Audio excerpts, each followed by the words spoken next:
سورة انفال آیات نمبر 32. اعوذ بالله من الشیطان الرجیم بسم الله الرحمن الرحیم وَإِذْ قَالُوا اللَّهُمَّ إِنْ كَانَ هَذَا هُوَ الْحَقَّ مِنْ عِنْدِكَ فَأَمْطِرْ عَلَيْنَا حِجَارَةً مِنَ السَّمَاءِ أَوْ ائْتِنَا بِعَذَابٍ أَلِيمٍ. صدق الله العظیم. دی آیات کریمہ کی ہم زورنا او زجر ذکر کی کہ منکرین دا قرآن کریم تھا. مخ کی آیات کریمہ کی د مکی د کافرانو بیا خاص کر د نضر ابن حارث دا غوینا ذکر شو. کمونږ وغواړو نو هم د دې قرآن کریم په شان کلام پیش کوي شو. نو صحابه کرامو ورته فرمایل چې ته دغه دعوه کې چې د قرآن کریم په شان کلام ز پیش کوي شم نو پیش کړه. قرآن کریم خو د حق او د باطل معیار دغه ګرځولای. کڅوک د قرآن کریم د حقانیت نه انکار کوي او د دین نه انکار کوي چې دا د الله کتاب نه ده، نو قرآن کریم ټول دنیا ته اعلان کړی دی فأتو بسورة مثله. د قرآن کریم د یو وړوکی سورت په شان سورت پیش کړي. کله چې نضر ابن حارث نه مطالبه وشوه نو د قرآن کریم په شان کلام خو نه شو پیش کوي، ځکه که دوی په دې قادر وای نو د خپل مال او د اولاد نه به هم تیر شوي وای، خو د قرآن کریم د مقابله د پاره به یو وړوکی صورت پیش کړی. دا کار نشو کوي. نو چې کله راګیر شو نو به دا فرمایل اللهم ان كان هذا هو الحق من عندك فامطر علينا حجارة من السماء. اے الله کچره دا قرآن کریم حق کتاب استاد طرف نه نو پمنګ باندې د کانو باران او یا یو بل درناک عذاب راکې مونږ. دغه وینا د دوی دا د زت او د عناد د وجه نه وه او دې د پاره و چې نور خلکو ته دوکه ورکړي یا د خلکو په زړونو کې شکوک او شبهات پیدا کړي. کني داسې دعا پکار وه چې یا الله کدا قرآن کریم حق کتاب وي نو مونږ ته هم توفیق د هدایت راکړي، مونږ ته هم د دې کتاب ہدایت نصیب کی دا سے دعا پکارو. فرمائے وَإِذْ قَالُوا اللَّهُمَّ وَإِذْ قَالُوا او کله چې فرمایل دې کافرانو اللهم ان كان اللهم اے الله ان كان هذا هو الحق کچریوی دا قرآن حق او رشتونه من عندك استاد طرفنا فامطر علينا نراو ورے علینا پمنگ بارے منگ باندے حجارتن کانی من السماء دبرنا اوئتنا بعذاب علیم. اوئتنا یا راول منگتا یا راک منگتا بعذاب علیم عذاب درناک. وما كان الله ليعذبهم وانت فيهم. دی آیات کریمہ کی د دوی جواب ده. په دې آیات کې دوه جملې او د دوو سوالونو جوابونه دي. یو سوال دا دی چې دوی د عذاب مطالبه وکړه نو بیا ولې الله رب العالمین په دوی باندې عذاب نازل نکړ. د دې په اوله جمله کې جواب ده او دا وینا چې دوی کړي وا کدا قرآن حق کتاب وي نو په مونږ باندې د کانو بارانو کې دا وینا د دوی په هغه وخت کې وا چې کله نبی علیہ السلام په مکه مکرمه کې موجود و. نو سوال دا چې دوی مطالبه د عذاب کول نو عذاب ولې نه نازلې ده په دوی باندې نو جواب دا ده چې پیغمبر علی السلام مکه مکرمه کې موجود او پیغمبر چې کم کلی کې په کم ځای کې موجود وي په هغه ځای کې عذاب نه نازلې دا دستور او قانون د الله رب العالمین دی چې په هر قوم باندې عذاب نازل کړی دی نو ترسو پورې چې پیغمبر په پاغه کلی کې وو نو عذاب نه راځي چې کله به پیغمبر د هغه کلی نه الله پاک وست نو بیا به عذاب راځي لکه د صالح علی السلام په قوم باندې چې عذاب راغی یا د لوط علی السلام په قوم باندې یا د هود علی السلام په قوم باندې ال عذاب نازل شو چې کله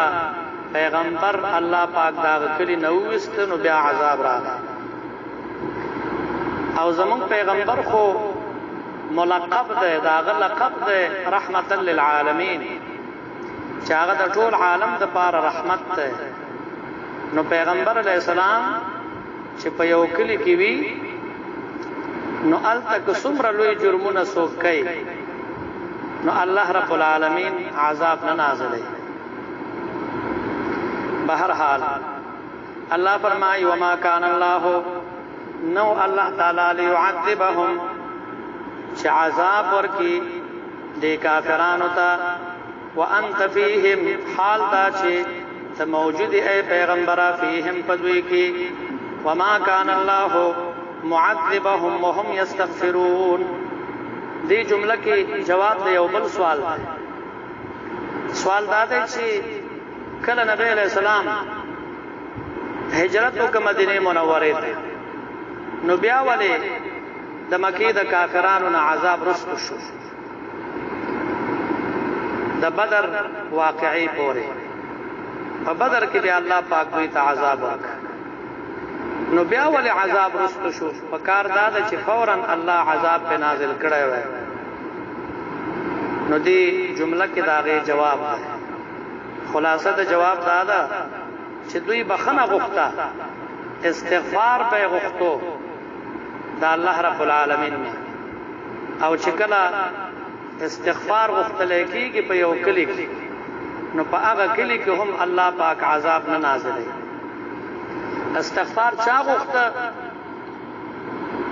نو بعض روایتو کې راځي چې په خپل د مکی کافرانو با چې کله د بیت الله نه طواف کو نو دا لفظ به ډیر وي غفرانک غفرانک نو بخنه به غوښته د الله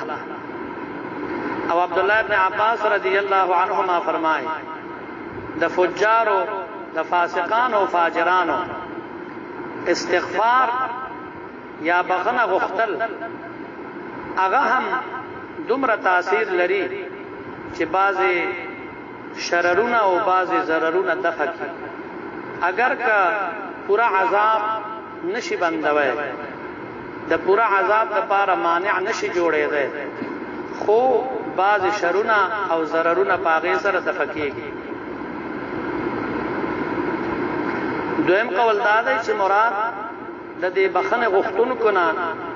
هغه کمزوري مؤمنانو چې هغه لا مکه مکرمه کې پاتې او د کمزوري د وجه نه هغه هجرت نشو کوي مدینه منوره ته نو هغه بخنه غخته دا هغه د بخنه په وجه باندې الله رب العالمین د مکه په کافرانو باندې عذاب نه نازلو عبد الله ابن عباس رضی الله عنهما او ابو موسی اشعری رضی الله عنه فرمای چې د عذاب د دفقېدو دوه لوی سببونه یو سبب زمنګ د خپل پیغمبر وجود ده چې پیغمبر علی السلام په کوم ځای کې وی نو په هغه ځای کې عذاب نه نازلې دا سبب خوص نشته ده پیغمبر د دنیا نه تشریف وړي خود دویم سبب بخنه غختل چې څوک بخنه غواړي د الله نه استغفار ډیر وای هغه به الله پاک د عذاب نه بچ کیږي فرمای وما كان الله او نو الله تعالی معذبهم عذاب ورکون کې دوی تا وهم یستغفرون پدا سے حال کې چې دوی بخنا غوښتون کیو وما لهم الا يعذبهم الله وهم يصدون عن المسجد الحرام. دی آیات کریمه کې سبب د نزول د عذاب ذکر ده چې بدر کې بیا په دوی باندې عذاب نازل شو. ځکه مخکې دو مانع د عذاب نه موجودو. یو مانع وجود د پیغمبرو او دویم مانع بخنه غختلو. لیکن هغه دواړه اسباب ختم شو نو بیا د مکی په کافرانو باندې الله عذاب نازل ک د بدر په مقام کې د مسلمانانو په لاس باندې الله پاک دوی ته عذاب او دا د دې امت خصوصیت ده. مخکینی قومونه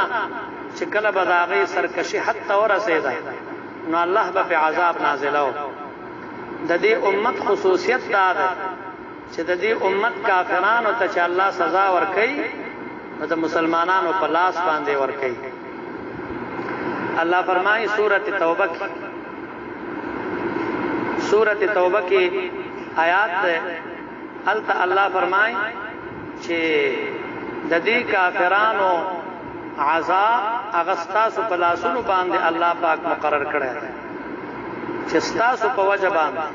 الله پاک دا کافران معذب کوي. فرمای وما لهم او سعذر د دوی لرا الله يعذبهم الله چې عذاب بنه ور کوي دوی ته الله تعالی اوس وهم يصدون عن المسجد الحرام حال دا چې يصدون عن المسجد الحرام دوی منکی خلق عن المسجد الحرام د مسجد حرامنا د دوی سبب د عذاب الله پاک په دوی باندې عذاب ځکه نازلای چې د دوی نور جرمونه دي. لوی جرم کفر ده، شرک ده، نور جرائم او گناهونه دي. ولیکن د دې سره سره یو جرم د دوی دا ده چې دوی خلق د مسجد حرام نه منکې. کم مسلمانان با چې حرم تتله د طواف ادا کولو د پاره او یا د عمره ادا کولو د پاره نو دې کافرانو به منع کول او دا به ویلي چې مونږ د بیت الله متولیان یو، مونږ ته دا اختیار ده چې چاته اجازه ورکو او څوک منع کو. نو الله جواب کړه په شپږم کال د هجرت باندې چې نبی رسول الله او صحابه کرامو اراده وکړه د عمره ادا کولو نو هم دوی منع کړل. د حدیبیه په مقام کې مشهور واقعه ده. فرمای وما لهم او سعذر ده دی لرا الله يعذبهم الله چې عذاب بنور کوي دوی ته الله تعالی وهم حال دا چې دوی يصدون عن المسجد الحرام منکی خلق د مسجد حرام نا وما كانوا اولیاءه. الله فرمای وما كانوا او ندی دا کافران اولیاءه اختیارمند د بیت الله اختیار خو دوی سره نه ده. ان اولیاءه الله فرمای ندی اختیارمند د بیت الله الا المتقون مگر متقیان او پرهیزګار خلق. دا د بیت الله متولیان